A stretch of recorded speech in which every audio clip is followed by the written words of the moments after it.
Hey guys, this is Dimitri and welcome back to another Heroic Knights review. So BitFenix certainly have stepped up their game when it comes to quality of their cases, and well, let's hope they continue in this direction. So we're checking out the BitFenix Ronin, a $99 mid-tower that seems to have most things in order and a huge improvement on user-friendly features. So the exterior style is very basic, with perforated panels, curvy angles, and soft touch coating that we've come to like so much from BitFenix.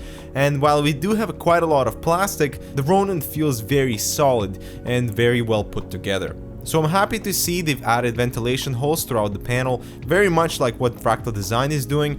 It helps with improved intake without compromising on the looks. So the Ronin has 3 optical slots with 3.5-inch drive bay converter, and behind the panel we have a single fan included with a screw-on dust filter. It's not the most convenient filter system, but it sure does the job. And a secondary fan option is present with an extra dust filter included if you decide to install that dual front intake. All the connections are located at the top with 4 USB ports, your audio jacks and PR buttons, although the reset button is so tiny and will require very small fingers or a pen to press. The top panel is removable, but unfortunately no dust filter here, and all the connections are not attached to the frame, so taking off the panel when all the wiring is done may be a little bit of a challenge. But we do have both 120 and 140mm fan support, making it very useful for water cooling, and there is enough height for the fans outside of the frame, which we're very happy to see. And given there's just under 5 centimeters of internal clearance till the memory modules, that extra room above the frame will definitely come in handy. At the rear, it's a standard scene with an exhaust fan, 7 PCI slots, and a large magnetic dust filter underneath. Finally, they're not only thinking about the power supply, but the optional bottom intake fan. The Ronin also stands on quality case feet and comes with rubber thumb screws for the side panels, which I found a lot easier to use than the regular non-rubberized thumb screws. And finally, coming around to the main attraction of the externals is the large acrylic side panel. It is unfortunately not tinted, but there is a separate cover inside with a fine honeycomb design that helps to hide your power supply area and the drive cage. So taking off the first panel, the only exposed internals are the important ones. And while they could have gotten away with a differently sized window panel, I actually quite like this design. Plus the stealth cover and the metal frame is removable if you don't particularly care about it, so it doesn't interfere or obscure the window itself. So on the inside we have Toolless optical mounting plus 2 hard drive cages below.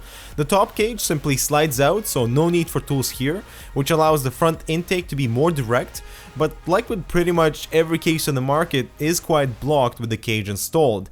And there's no fan mounts on the cage, which is a letdown considering there's plenty of room for it. We have slightly more than 12 inches until we hit the drive cage. You are, however, able to install a bottom intake, but only with a power supply shorter than 170mm. But since this bottom intake is filtered, make sure to utilize it for improved cooling. Now the drive cage has only 3 slots, and the drive caddies are interesting, as instead of bending them to mount your mechanical drives, you widen the bracket and simply place the drive in place.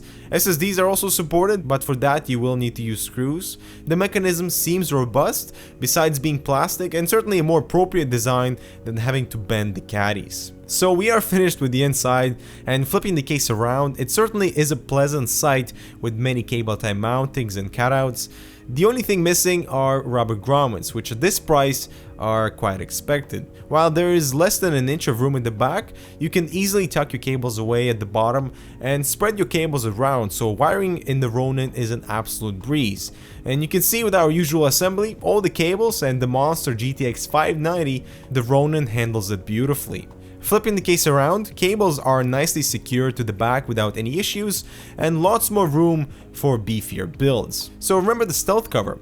Putting that on and your appreciation solely is focused on the visible components. It makes you wonder why such feature has only now emerged on a sub $100 case. It really makes the Ronin stand out with this unique look, and if BitFenix continues with more interesting features, I really am excited to see how else they can impress us, because the Ronin is well built. It does not compromise on airflow, with appropriate room at the top for radiators, features a Toolless modular drive cage with excellent drive caddies, and excellent cable management. The included stealth cover is an added bonus for improved looks, and released at a very competitive price point. I do however wish that we had dust filters or some type of mesh at the top, and missing rubber grommets are a real disappointment. I mean, really, how much do they add to the cost? And it's small details like that that will help to sort of grow BitFenix brand. Also, out of the box, cooling is really poor with just 2 fans included, so make sure to beef up the case with extra fans if you don't want to cook your internals. But still, I was very happy with the Ronin, from my initial impressions to the assembly and to the final build, and it really earned the Hyrocanox Damn Good award. So what do you guys think of BitFenix? Are they heading into the right direction? Let us know in the comments below, and we'll see you in the next one.